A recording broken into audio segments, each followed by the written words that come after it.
پارتیا یەکیتیا دموکراتیک پەیەدێ کۆ پارتیا سەرەکەیە درێڤەبەریا خۆسەر ئاباکوڕ و ڕۆژئاوای سووریێدا بەرسڤا داخوایانیên بەشار ئەلئەسەد سەرۆکێ سووریێ دەربارەی باکوڕ و ڕۆژهەڵاتێ سووریێ دەدا. لە دەما بەشداربوونا ئاهەنگەکێدا کۆبهێلکەفتا نەهەمین ساڵڤەگەرا کۆ پەیەدێ ناوێ شۆڕەشا ڕۆژئاوا لێ دەکا ئالدار خەلیل ئەندامێ دەستەیە هەفسەرۆکاتیە پارتیا یەکیتیا دموکراتیک پەیەدێ رەخنەل داخوایانیên بەشار ئەلئەسەد گرتن لێ تەکەزجی کرد بۆ هینجی ئەو ji بۆ دیالۆگێ لەگەڵ حکوومەتا سووریێ ئامادەنا.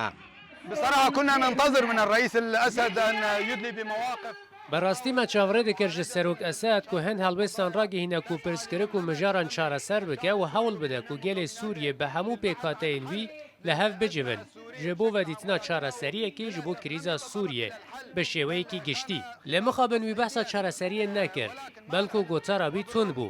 Lê tevî vê hemûyê em hişvekirîne ji bo diyalogê û em hêvî dikin ku em ji bo van wespandinê nelayiq neyên rakişandin.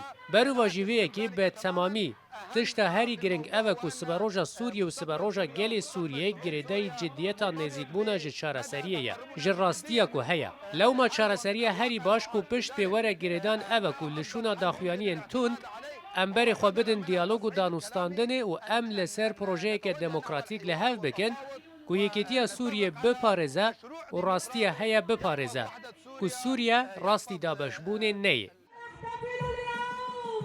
بەشدارên ئاهەنگێ کۆ چەندین گۆتار و نمایش تێدا هاتن پێشکەشکردن داخواز و ئۆمیدیên xwe anîn ziman.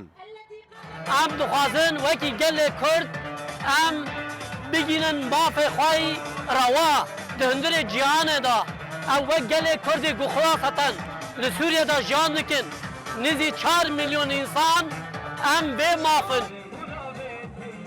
Li dema sûndxwarina yasayî de wekî serokê Sûriyê ji bo xoleke nû ji 7 salan Beşar el-Esed bi tundî êrişî hêzên Hesedê kiribû bêyî ku ew wan hêzan bi şêweyekî rasterast binav bike.